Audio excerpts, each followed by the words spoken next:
Somos Magazine TV presentan Somos Magazine con Gabriel Caicedo.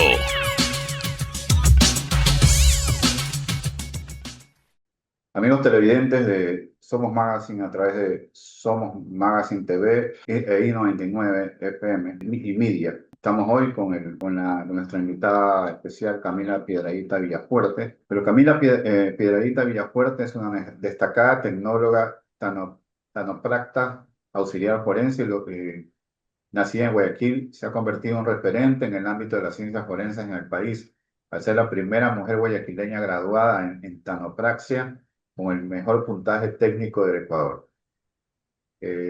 Trabaja en laboratorios y funerarias privadas preparando cuerpos para sus velatorios, combinando procedimientos técnicos y científicos. Ha hecho activismo, ¿no?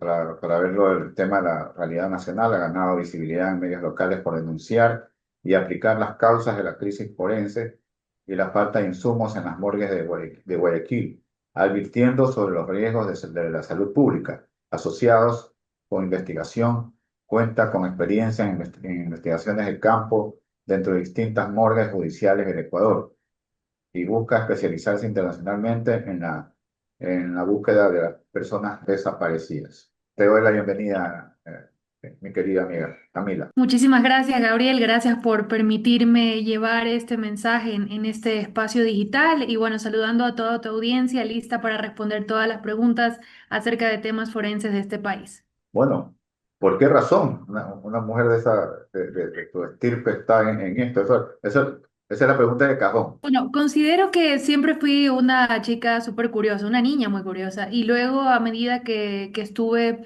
involucrada en temas legales, me di cuenta que era momento no solamente de seguir una carrera de derecho, sino que también era un momento de poder explorar qué tenía la investigación como tal en este país. Lamentablemente, para la época en la que yo comencé a formarme, no existía la carrera de criminalística, por lo menos hablando de la costa. Entonces yo tuve que tomar una carrera parecida, que era la carrera de Derecho, y mientras la cursaba me di cuenta que no era algo que despertaba en mí más curiosidad técnico-científica, que no era lo que yo estaba buscando. Entonces pauso la carrera y me entero de un momento a otro que existía una formación primero como auxiliar forense y de criminalística y luego posteriormente la especialidad en tanatopraxia, que yo sé que hay un poquito de confusión con el término porque de hecho es un término nuevo para nosotros, para el país, porque para otras partes de por ejemplo aquí en Latinoamérica, en México, o en Colombia es un término que sí es conocido, la tanatopraxia, que es el embalsamamiento de cadáveres, pero que para nosotros es un término que a veces hasta lo confundimos con algo que tenga que ver con quiropraxia, por ejemplo. La vez pasada me preguntaban y me decían, Camila, ¿eso tiene algo que ver con huesos, con sacar cuis de la espalda o algo así? Y yo más bien les mencionaba que no tenía nada que ver con los vivos, sino más bien con los muertos. Entonces, esta rama que siempre está enfocada al tema de los fallecidos, inicia como una simple curiosidad en mi línea de investigación y que llego a ella por un profesor que me dice, yo pienso, considero que tú tienes ciertas herramientas que pueden servir a un área que es poco explorada, que no es muy conocida en el país y que tampoco le gustan a las mujeres este tipo de labores o de oficios. Y bueno, y también decirles que oficio, porque la carrera recién fue reconocida por el Estado ecuatoriano en el año 2025. Entonces, a partir de ahí, a nosotros se nos da la categoría de tecnólogos. Pero antes esto se ejercía como un oficio de manera empírica, muchas personas que son dueñas de funerarias o personas que a su vez tuvieron que aprender este oficio para llevar el pan a la mesa y que finalmente se terminaron quedando, pero sin la formación técnico-científica que tenemos hoy en día desde el año 2025 que hemos sido reconocidos por el Estado ecuatoriano como tecnólogos en tanatopraxia. Y bueno, después de haber hecho estos estudios, ¿hay algo más que vayas a hacer para ponerte, dedicarte más en esta? Claro que sí, sí. Todos los días yo considero que hay que seguir estudiando, por lo menos en el área de ciencias forenses, estamos siempre digamos, a puertas de tecnologías mucho más avanzadas y debemos de todo el tiempo estarnos capacitando. Por ejemplo, en mi caso, yo voy a culminar una carrera de derecho y posteriormente estoy haciendo mi homologación como licenciada en criminalística y criminología y una maestría en criminología educativa. Entonces, siempre debemos seguirnos preparando en esta línea y sobre todo, como lo decía la última parte, a mi especialidad o lo que me gustaría terminar, digamos, estudiando es el tema de las personas desaparecidas, trabajando para un área que pueda aportar a la sociedad para aquellas personas que jamás se conoció su paradero y que nunca se les pudo dar un punto final en las vidas de las personas que quedaron esperando respuestas de parte de las autoridades. Entonces, digamos que todo el tiempo me sigo preparando, me sigo tecnificando. Es un área que, como dije, aparte del tema informático, que es un tema que ya vemos todos los días, también es un área que necesita de mucha atención en el momento en el que vamos a utilizar químicos, porque como lo mencioné, la tanatopraxia es el embalsamamiento de los cadáveres, pero eso no quiere decir que es la típica inyección de formol que todos pensamos que se le aplican a las personas fallecidas. Y muchos aquí en algún momento hemos perdido algún ser querido, algún amigo, y vemos el proceso, el procedimiento que se realiza en el momento de la sala de velación. Cuando nosotros vemos esa persona que parece que está dormidito, entre comillas, realmente es un trabajo técnico científico y sobre todo de los químicos aplicados para poder tener como resultado a esa persona que pareciera como que está dormidita. Pero realmente es todo un trabajo de los químicos para tratar de parar el proceso o de retrasar el proceso de putrefacción al que todos en algún momento vamos a llegar en el momento en que morimos. ¿Qué tan correcta es el lugar donde ustedes están trabajando actualmente? Necesita quizás muchas mejorías. Mucho se hablaba sobre todo en la época de la pandemia, que fue una época, creo que la emergencia más fuerte que ha tenido la historia de nuestro país en este tipo de temas. ¿Tú crees que quedó ahí algo abierto que no se cerró y también cómo se puede eso mejorar? Bueno, mira, sí, realmente para precisar, existen dos tipos de laboratorios. El laboratorio de morgue, que cada zonal del país tiene su laboratorio de criminalística y obviamente el laboratorio de morgue y el laboratorio de tanatopraxia, que ese es otro laboratorio que es un laboratorio de manera particular, privada, pues no es del Estado. Entonces, en el laboratorio de tanatopraxia, que es donde yo he podido realizar todo este tipo de procedimientos, yo sí puedo decir que los laboratorios están en óptimas condiciones para realizar este tipo de procedimientos de embalsamamiento. Es un laboratorio que cuenta con sus mangueras, que cuenta con su mesa de tanatopraxia, es decir, la mesa, la plancha, donde se ponen los cadáveres. Cuenta también con toda la instrumentaria, las bombas que envían los químicos de manera ordenada, podría decirse, de manera acelerada también, para que pueda irrigar todo el químico sobre el cuerpo. Entonces, yo considero que los materiales y la instrumentaria, por lo menos en cada laboratorio de tanatopraxia, sí están en óptimas condiciones. Ahora, depende mucho en qué laboratorio tú trabajas. Y obviamente la asepsia que se tiene dentro de ese laboratorio, por lo menos en los laboratorios donde yo he prestado mis servicios profesionales, han sido laboratorios que siempre han estado en óptimas condiciones para poder darle un buen trabajo a la persona que está esperando, a su ser querido, es decir, a la persona al familiar que está afuera esperando a la persona que acaba de fallecer, pues, ¿no? Entonces, sí es un laboratorio que tiene que cumplir sus medidas, sus estándares de calidad para que no vaya a ocurrir ningún tipo de fuga o se ponga en riesgo el tema de la seguridad pública del país no se vea afectada y que se sigan todos los protocolos en en temas sanitarios. Tú más estás en la parte privada. no en la pública, pero existe algo público que seguramente no funciona, ¿no? Tenemos en la parte pública los laboratorios que, bueno, son de la morgue, son de los distintos zonales, por ejemplo, hablando de Guayaquil, el zonal 8 que es Guayaquil, Durán y San Brondón, y esos laboratorios están en óptimas condiciones. Han sí tenido muchas veces el Servicio Nacional de Medicina Legal y Ciencias Forenses, ha tenido las alertas de que necesitan mejorar su presupuesto para poder atender más necesidades, y entre esas está, por ejemplo, los equipos de protección personal, que son estos trajes de bioseguridad, mascarillas, guantes, botines, gafas protectoras, y bueno, redecillas también, que son necesarias y que son que yo podría precisar que son de una manera bastante importante, que deben de existir, porque cada uno de esos trajes de bioseguridad o cada uno de esos instrumentos que se ponen las personas que trabajan en morgue son desechables y son para utilizarse de una sola vez y así disminuir el riesgo Sí, sanitario.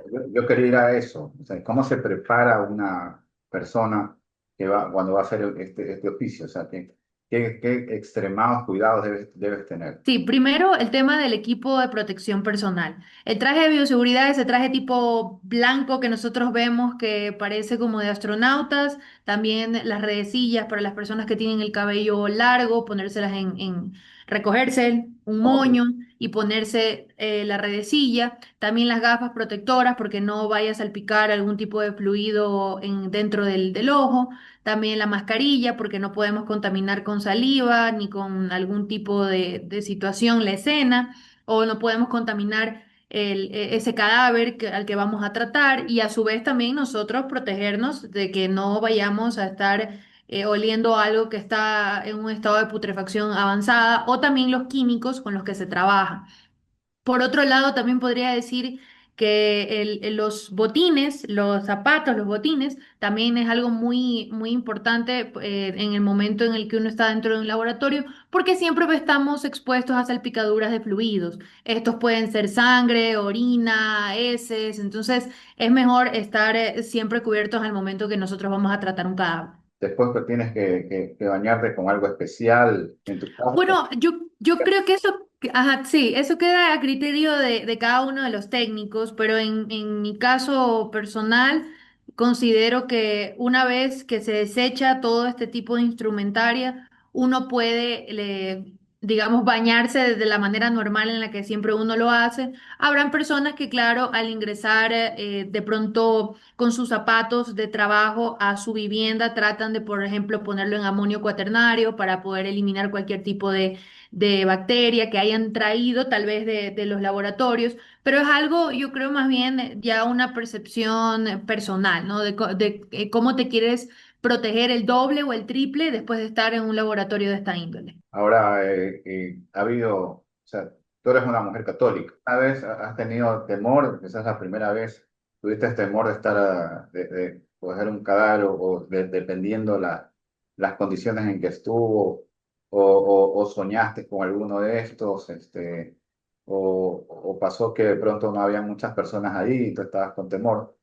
O alguna vez algún cadáver no era tan cadáver y de pronto tenía otra cosa y no estaba realmente muerto. No pasó eso. Bueno, la primera vez que estuve en un laboratorio sí tuve algo de miedo. De hecho, yo recuerdo haberle dicho a mis maestros y compañeros que por favor estén al pendiente, porque eres la primera vez que tú te pones cara a cara con la muerte. Entonces, no sabes cuál va a ser tu reacción, no sabes cómo lo vayas a tomar. Hay personas que quedan en estado de shock, hay otras personas que lo toman bien, hay otras personas como yo de pronto que éramos muy curiosas y teníamos estas ganas de aprender, y bueno, ya estábamos ahí, pero siempre existía ese temor, más bien porque no estamos ante lo desconocido, ¿no? No sabemos qué nos vamos a encontrar en el laboratorio, porque cuando es la primera vez de alguien que se dedica a esta área, es complicado porque no sabes en ese momento qué tipo de cadáver te va a tocar, qué tipo de persona fallecida te va a tocar. Entonces, en el momento en el que tú pisas ese laboratorio y te das cuenta que realmente no es el cuento de terror que nos suelen decir las personas que no están inmersas en esta ciencia, sino que más bien es un momento de reflexión para tomar atención y tomar asunto. a cosas que nosotros a lo mejor siempre estamos de alguna u otra manera cuestionándonos, a veces nos estamos quejando por cosas que no tienen mucho sentido, y en ese momento que tú estás frente a frente con la muerte te das cuenta que hay situaciones que ya son irreversibles, como por ejemplo la muerte. Entonces, yo creo que ahí más bien, antes de ser algo terrorífico, es una enseñanza y te enseña muchísimo a valorar, a ver la vida desde otro punto de vista y a seguir lo que realmente, en mi caso, de manera particular, que las cosas que te apasionan. Entonces, yo considero que esa primera vez sí, como todos, yo tenía miedo, yo dije, me voy a desmayar, me va a pasar algo aquí, por favor, alguien esté al pendiente. Pero ya entrando en la materia y ya siendo netamente desde el punto de vista científico, yo considero que es un momento de reflexión. Entonces, sí, yo creería que la sociedad podría cambiar muchísimas cosas si en algún momento llegan a presenciar un procedimiento de tanatopraxia o a su vez una autopsia. Yo considero que si ellos ven el trabajo que se realiza, la sociedad cambiaría muchísimo su forma de pensar o hasta su forma de cuestionarse ciertas cosas. En cuanto a, a lo social, ¿no? ¿Qué dijeron tus padres cuando tú les comunicaste que querías estudiar tanatopraxia? ¿Qué pasó? Porque Bueno, otra cosa más sencilla, ¿no? Pero, o de otra índole, no. claro, sí, sí. Ellos yo considero que nunca estuvieron preparados para semejante noticia, pero en el momento en el que ya comencé la preparación y que me gustaba muchísimo y sobre todo que nunca la dejé de estudiar, considero que luego ellos ya estaban bastante contentos con la decisión, pero claro, en su momento era, bueno, yo creo que Camila debería replantearse la idea de estudiar a una carrera, primero que no era dominada por mujeres. Segundo, una carrera con escenarios muy duros, muy críticos. Y tercero también, si es que ibas a sobrevivir, porque una cosa es lo que te dan en un aula de clases y otra cosa ya es ponerte frente a frente con distintos casos de muertes. Entonces, no es que ves aquí todo solamente la muerte natural, ves la muerte violenta, ves a la persona con múltiples impactos de bala, ves a la persona con heridas cortopunzantes, ves a la persona que ha explotado, a la que se ha suicidado. Entonces, son distintos escenarios que tú tienes que estar preparada, no solamente con las materias que te dan dentro de la aula, sino a nivel emocional. Entonces, ahí yo sí puedo decir que tal vez mis papás no estuvieron de lo más contentos, pero luego ya se dieron cuenta que era una de las áreas en las que más me había destacado con el paso del tiempo y donde me gusta servir. Entonces, respetaron esa decisión. Camila, en cuanto al tema o sea, tú eres una mujer joven, ¿no? ¿Cuántos años tienes? 30. Disculpa, ¿estás casada? No, no. ¿Por qué? ¿Ha sido difícil encontrar un novio comprensivo ante esto o no es por eso? No, no es por eso, sino que simplemente, yo creo que de hecho hay personas que les parece muy interesante porque como lo mencionaste, Gabriel, al inicio del programa, tal vez por mi físico no pareciera que yo puedo realizar ese tipo de tareas o que me gustaría estar inmersa en ese tipo de tareas. Sin embargo, que considero que he tratado de utilizar mi imagen lo mejor posible para llevar un mensaje de lo que nos falta como sociedad, lo que nos falta el país también con temas técnicos científicos y en lo que debemos seguirnos preparando todo el tiempo, por lo menos que a quienes nos gusta servir desde el área de las ciencias forenses. Pero no considero que va por ahí. No, bueno, ha sido decisión personal en todo caso. Y por ejemplo, las amistades, todos ellos, siempre cuando tú vas a algún lugar, ¿te hablan de ese tema o tú te prefieres hablar de otros temas? Porque supongo que te vas a tirar que te pregunten lo mismo, ¿no? No, a mí me encanta. Mis amigos también, bueno, tengo un muy buen grupo de amigos que también se emocionan muchísimo cuando logro algo, cuando recibo algún mérito académico, cuando tengo algún tipo de entrevista. Y bueno, yo agradezco muchísimo a todos los medios que me dan la apertura a nivel nacional, los digitales, la prensa escrita.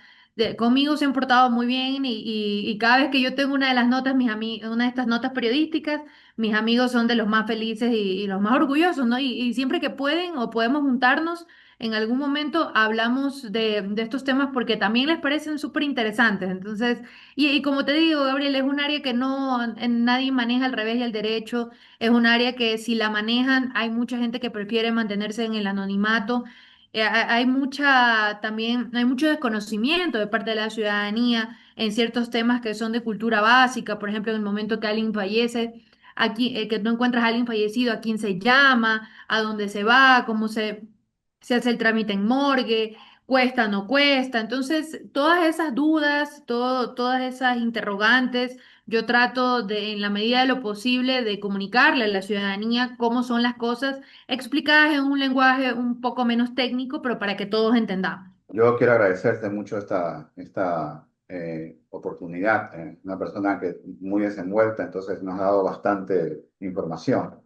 Quizás para otra ocasión me gustaría ampliar un poco la entrevista o hacerlo en la revista Somos, que también es parte de nuestro grupo. Entonces, por ahora yo creo que estamos bien ahora. Muchas gracias por aceptar esta invitación. Bueno, te dejo con las palabras finales y nos vemos la próxima semana con más de Somos Magazine. Muchísimas gracias, Gabriel. Gracias a ustedes por la apertura dentro de este medio. Y bueno, nos veremos en la próxima. Espero se cuiden mucho y cualquier cosa a las órdenes en tema forense. Gracias, Camila.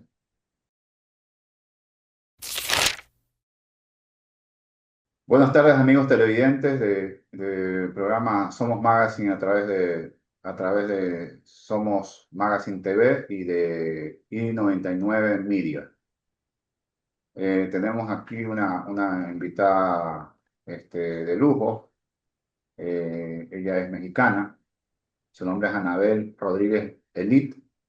Es abogada especialista en Derecho Digital y Gobernanza e Inteligencia Artificial. Su trabajo une dos mundos que rara vez se cruzan: la argumentación constitucional y la tecnología. Dentro del Poder Judicial de la Federación, recorrió la carrera judicial para ser secretaria proyectista en tribunales colegiados, de circuito y en pleno regional, donde construyó el razonamiento de cientos de sentencias.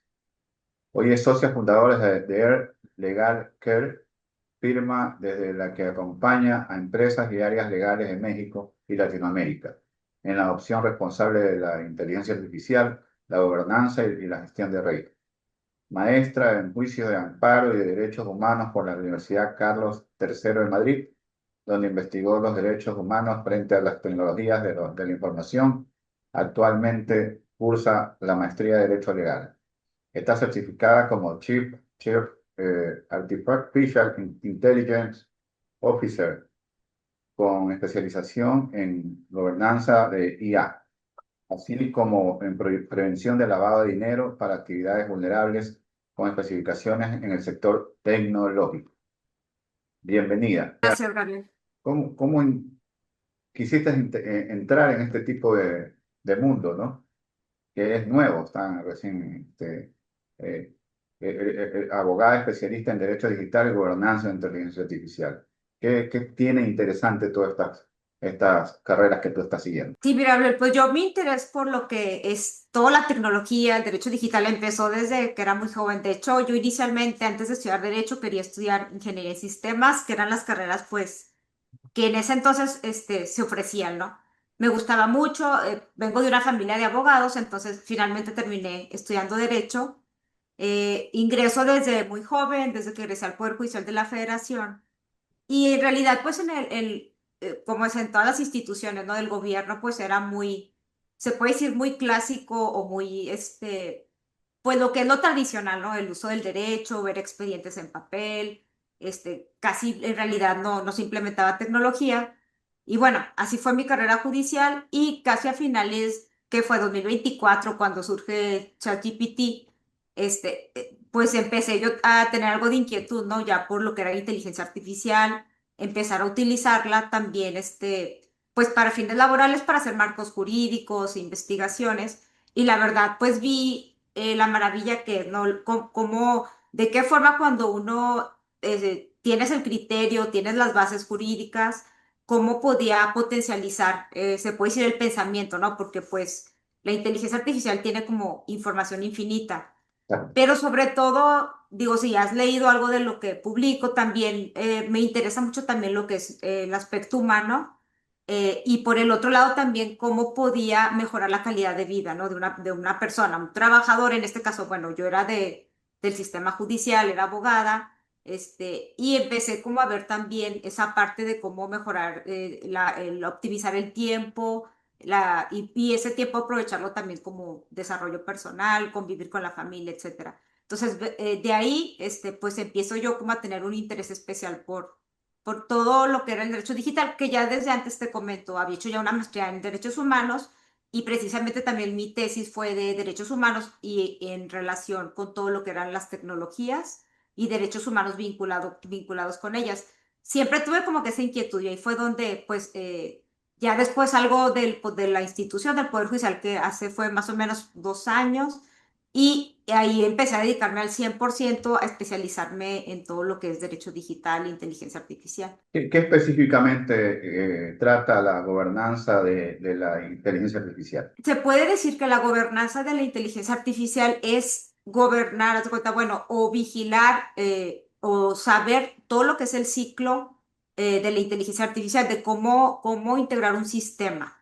Por ejemplo, cuando se va a hacer, eh, alguna empresa quiere implementar algún programa, desde que se diseña ese programa o ese sistema, desde el principio se trabaja, aquí es un trabajo multidisciplinario.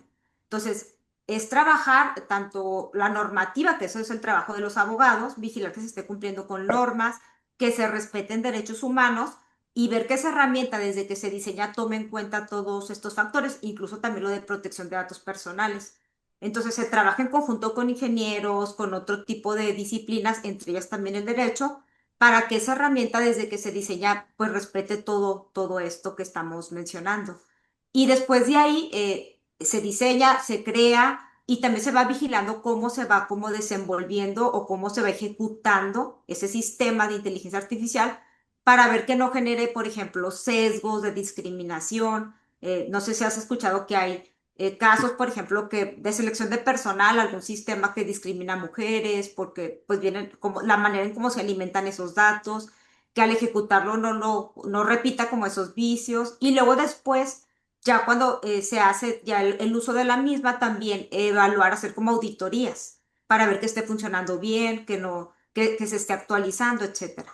Es eso, la gobernanza es vigilar todo el ciclo de vida de la inteligencia artificial. ¿Y el derecho digital, cómo entra en eso, en ese aspecto? Es muy importante, la pregunta que haces, la verdad, es sumamente interesante y importante porque a veces confundimos, ¿no? Se confunde mucho lo que es el derecho digital con el término de legal tech y a veces también llegamos a confundir lo que es la inteligencia artificial, ¿no? Mira, pero para explicar la diferencia, muy sencillo, el derecho digital estamos hablando del conjunto de normativa o de normas que regulan todo lo que es la tecnología. Por ejemplo, una ley de protección de datos personales. Ahora, por ejemplo, en Perú ya se tiene la ley de inteligencia artificial, o por ejemplo, lo que es el reglamento, el AI Act, que es el europeo. Todo lo que son las normas o las legislaciones, ese es el derecho digital, lo que es el derecho, se puede decir sustantivo, ¿no? Donde está contenido. Cuando hablamos del legal tech, ahí nos referimos ya en sí mismo a las herramientas, a qué es lo que se utiliza para ejecutar ese tipo de los sistemas, por ejemplo, ya un programa para administrar un despacho o, por ejemplo, un programa de búsqueda de jurisprudencia y que precisamente esas herramientas pues tienden o deben de cumplir esa normativa de que es el derecho digital, ¿no? Lo que lo conforma. Y pues la inteligencia artificial viene a entrar dentro de esas herramientas, ¿no? Pueden ser herramientas que utilicen inteligencia artificial o no, pero esa es la distinción que se hace, ¿no? Yo, bueno, para mí es una cosa nueva, ¿no? Esto de aquí es una cosa pero es un tema supremamente interesante. Yo veo que estás es la especialización de gobernanza de IA, así como en prevención del lavado de dinero para actividades vulnerables, con especialización en sector tecnológico. Eso es fuerte. Cuéntame algo de eso. Podemos ver, te platico, la gobernanza a veces como que la relacionamos, ¿no? A veces con derecho o la podemos relacionar con un solo sector.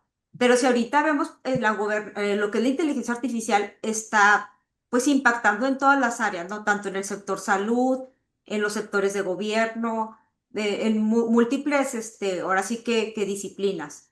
Y en cuanto a lo que es el lavado de dinero, también existen ya múltiples herramientas, por ejemplo, para buscar, por ejemplo, lo que son las personas políticamente expuestas, o sea, de monitorear, por ejemplo, a los clientes que realizan operaciones digitales.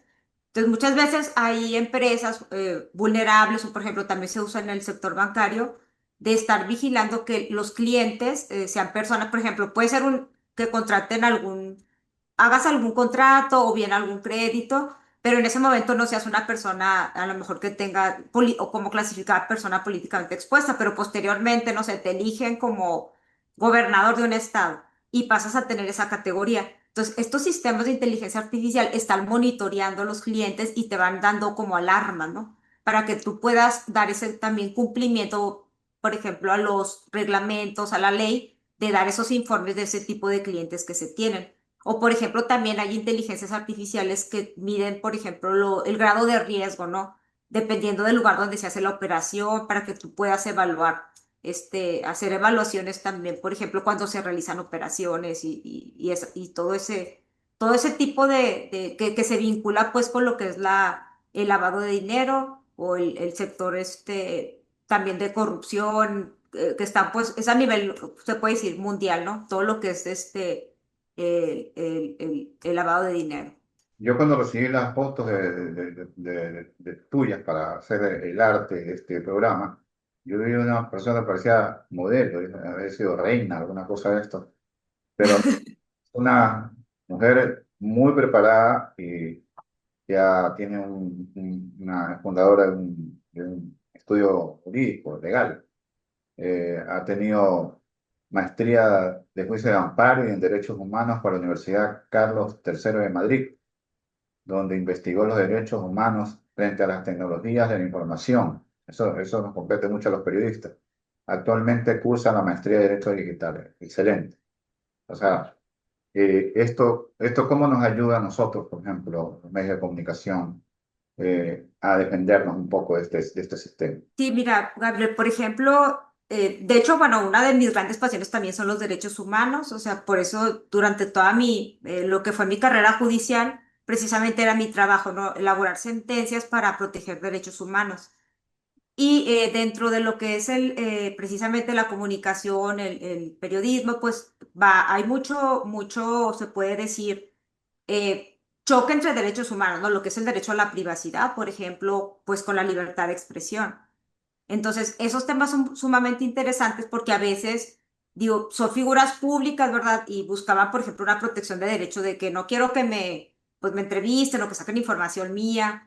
Entonces, por ejemplo, el trabajo de nosotros ahí, en ese choque, se puede decir, de derechos fundamentales, ¿no? Porque dice, oye, hay un derecho a la privacidad, pero por otra parte está la libertad de expresión, la libre prensa.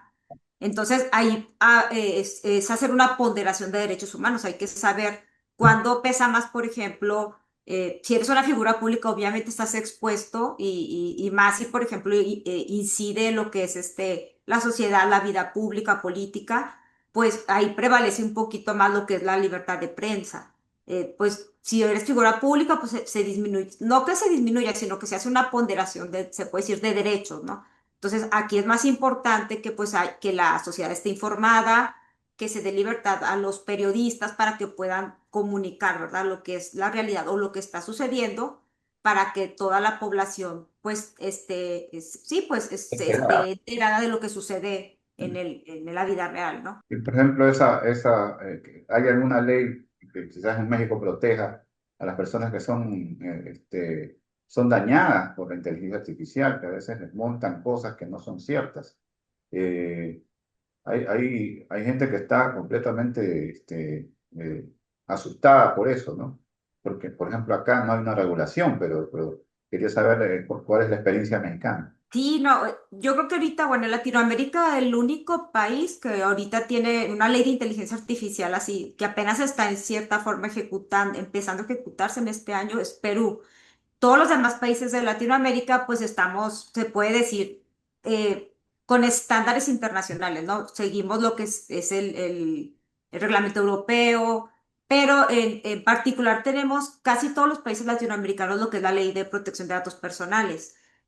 Por ahí hay cierto grado de protección, pero en general, o sea, muchos pensamos, oye, no tenemos ninguna protección porque no hay ley y no es así. Lo que rige en Latinoamérica, pues son los estándares internacionales, como te comenté, pues se siguen el reglamento europeo, por ejemplo, hay también de la UNESCO, o sea, también hay como lineamientos, principios de la UNESCO, de la OCDE, de la ONU, o sea, hay muchos lineamientos y estándares como las normas ISO que sirve, por ejemplo, incluso en el caso particular del gobierno mexicano, incluso se han dictado sentencias ya de tribunales federales en donde pues ya citan todo este tipo de normativa como tipo estándares.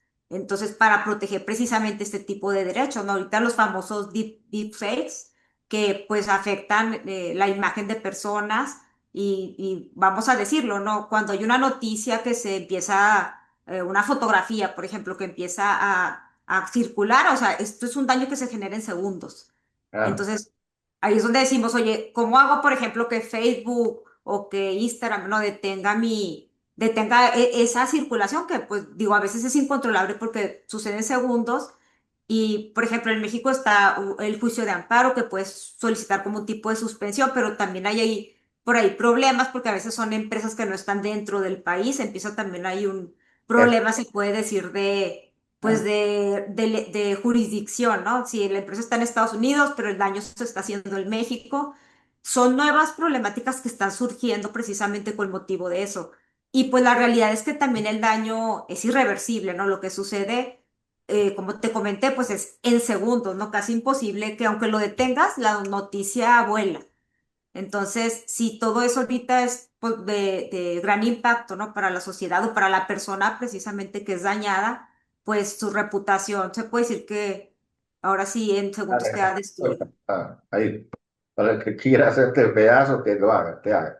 Pero, o sea, ¿qué recomiendas tú hacer a las personas para, de todas maneras, protegerse, aunque sea un poquito de ese tipo de temas? Sí, pues digo, obviamente, pues fotografías, cuestiones que no queremos que circulen, pues no compartirlas. Actualmente, desgraciadamente, pues ya, como te comenté, están los famosos deepfakes, que son imágenes que se producen, ¿verdad? Que a veces no es no somos nosotros, ¿no? Pero que se pueden inventar.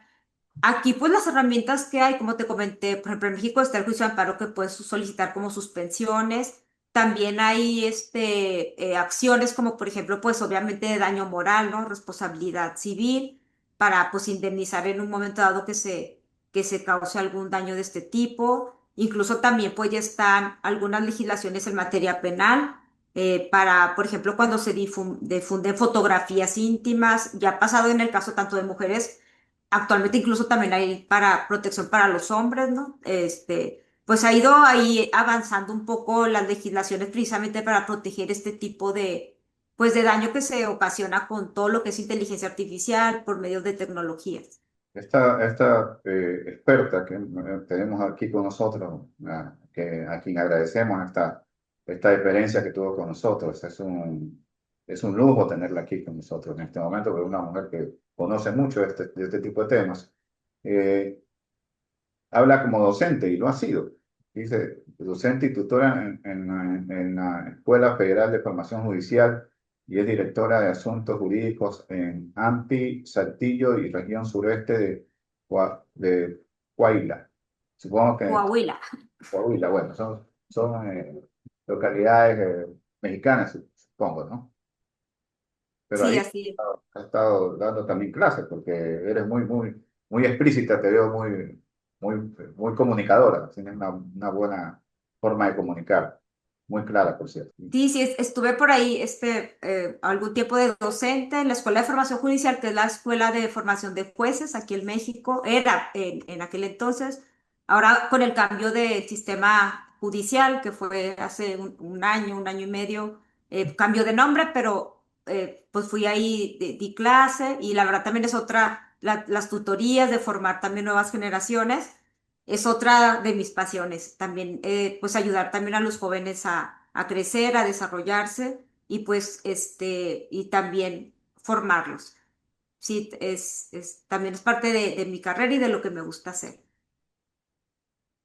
Has hecho esto, has tenido éxito, estás en todos lados en las redes sociales. ¿Qué viene después de esto? ¿Qué más quisieras indagar? ¿En qué otras cosas, campos que quisieras tú abarcar? Pues bueno, ahorita estoy desarrollando estos temas que la verdad es impresionante, ¿no? La forma en cómo impacta todo lo que es la inteligencia artificial. Ahorita también estoy muy interesada en los temas de propiedad intelectual, todo lo que es derechos de autor, que también está impactando de manera impresionante. O sea, empiezan a llegar ya incluso algunos casos de pues autores que se usan, por ejemplo, en aplicaciones, se usan pues algunas de sus obras, pueden ser tanto artísticas o como imágenes. Todo es impresionante, ¿no? Cómo está impactando todo lo que es la tecnología y sobre todo la inteligencia artificial, pues se puede decir que nuevas problemáticas no legales, jurídicas y que impactan también en personas o en derechos de las personas.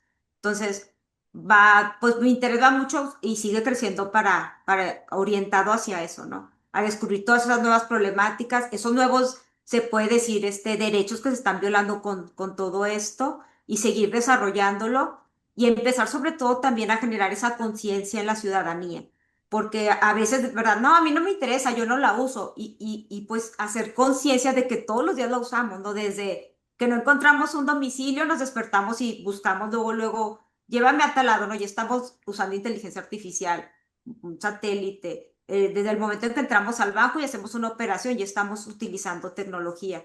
Entonces, en realidad ya ahorita se puede decir que lo que utilizamos en nuestra vida diaria y saber cuidarnos, ¿no? También, por ejemplo, nuestra privacidad, saber dónde introducir datos, dónde no, ver todos esos grupos vulnerables que existen, ¿no? Por ejemplo, las personas mayores, cuidar también, alfabetizar a las personas que de los pues, latentes peligros que hay. A veces se les hace fácil entrar a una liga y ya les invadieron, ya les clonaron su teléfono, su información, sus cuentas bancarias. Esto pues viene ahora sí que a impactar, ¿no? En todo lo que hacemos en la vida diaria. Entonces también mucho de mi trabajo y de lo que yo publico va muy enfocado también a eso, ¿no? A generar esa conciencia en profesionistas y también en la ciudadanía. Y también cómo se protege a los niños también, que también Exactamente. temprano están en la tecnología, nacen con la tecnología, entonces pasan todo el tiempo metidos y a veces y crean cuentas y a veces no se saben, porque las personas crean cuentas con fotos falsas o cosas por el estilo. Entonces, ¿cómo se controla a los niños en esto? Exactamente, sí, sí, como en una familia puede impactar todo lo que es inteligencia artificial. Y fíjate, hay un tema muy importante ahorita que mencionas eso de la cuestión de los niños, que impacta también en todas las personas, todo lo que es la autodeterminación de la persona, de cómo influye la tecnología, la inteligencia artificial, todo, cómo está influyendo incluso en nuestro desarrollo como personas, que es otro derecho humano, el libre desarrollo de la personalidad. ¿En qué momento, a veces, no sé si te ha pasado, ¿no? Que vas a comprar algún producto y buscas, ¿no? O estás platicando y como ya dejaste por ahí alguna aplicación con el teléfono abierto, te empieza a mostrar de lo que está, o unas vacaciones, Sí, y te empiezan a llegar propagandas. Y es entonces, verdad. oye, pues, esta cosa me escucho, ¿qué está pasando? Estamos ya, hasta dudamos, ¿verdad? No, hombre, alguien me está escuchando en el más allá, pero no, pues a veces nosotros sin querer no ponemos, cuando alguna aplicación que bajamos le dejamos autorizado el micrófono y todo eso, aunque no sepamos, pues se está procesando y se está alimentando ciertas plataformas. Por ejemplo, no sé si te ha pasado en Facebook, en alguna otra, ¿no? Que te empieza a llegar información de lo que tú estás buscando, del producto que estás buscando. Porque, por ejemplo, todas esas plataformas están en el ritmo que tú sigues al estar buscando algo, el algoritmo te está leyendo, desde entonces está identificando qué es lo que tú buscas, qué es lo que te gusta para, pues, enseñarte más de esa información. y para que estés como más enlazado a ese tipo de cuestiones. Claro, pero te gusta comer, sale ahí restaurantes por todos lados. Sí, claro, sí, sí. Entonces, a veces te está ofreciendo una cosa que hasta que tú te crees que, sabes que pues sí la necesito. O sea, entonces, ¿hasta dónde influye ahorita toda la tecnología en nuestra autodeterminación como personas? ¿En realidad lo decidiste tú comer eso? ¿O te lo sugirió la inteligencia artificial? ¿O te lo sugirió la tecnología mientras estás leyendo? Y cómo influye, ¿no? En toda también la voluntad humana. Es otro tema también muy, muy interesante. Muy increíble cómo está esto agobiando todo, apoderado de nuestra vida, ¿no? Porque eso es parte de la vida cotidiana. Así es, Gabriel. Incluso ya lo llaman como el nuevo poder. Lo han llegado a llamar como un nuevo poder todo lo que es este ámbito tecnológico. ¿Qué futuro le ves a esto y qué piensas que se va a poder hacer más adelante en lo que tú has estado estudiando previamente? Pues mira, la inteligencia artificial obviamente, si se sale de control, pues sabemos todo lo que puede suceder, ¿no? Ya ha habido, pues lo que tú mencionabas, los casos de niños, incluso de adolescentes, que han llegado incluso a suicidarse, ¿verdad? Por sugerencia de la misma inteligencia artificial, ya casos muy, pues muy extremos, ¿no? O que la verdad, pues mientras no ya exista un control real, pues va a pasar esto. Ahora, creo yo que mientras la inteligencia artificial esté al servicio del ser humano y no sea viceversa, las cosas van a funcionar. O sea, siempre y cuando lo que se esté generando o los sistemas, los programas, tengamos una visión ética. O sea, es muy importante la formación ética. Volvemos a todos los principios, ¿no? Exacto. Iniciales del ser humano. Pues creo que esto va a funcionar. Es inevitable, pues, ignorar también lo que bien, ¿verdad? De que pues muchos empleos van a ser a lo mejor sustituidos por estas herramientas, pero sí estar conscientes, y yo sí soy fiel creyente de eso, que nunca van a poder reemplazar el criterio humano, la empatía, la prudencia, simplemente el tener esa intuición y conciencia, ¿no? Que tenemos como personas. Si pudiera, te podrá ser más rápido, pero jamás creo que nos va a poder sustituir en esos aspectos que te comento. Anabel, muchísimas gracias por tu participación en Somos Magazine. La verdad que nos ha dado una verdadera clase de todo esto que escuchábamos, pero no nos habíamos detenido a conciencia sobre esto. Bueno, ¿qué palabras finales tienes para nosotros, ¿no?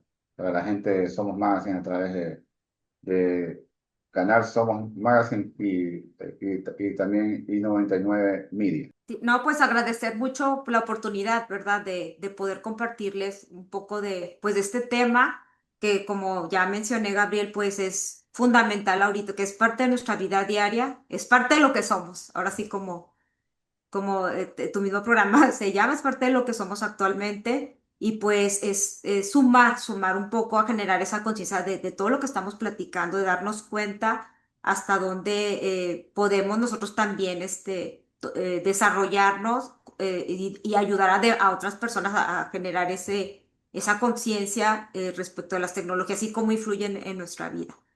Muchas gracias por esta oportunidad y de poder platicar con ustedes. No, gracias a ti. Vamos a molestarte otras ocasiones para que nos hables de los últimos movimientos que hay en la inteligencia artificial. Vamos a tenerte con más de una vez. Esperemos que podamos tener esa suerte. Un placer, Gabriel, estar con ustedes. Hasta la próxima semana estaremos con más de Somos Magazine.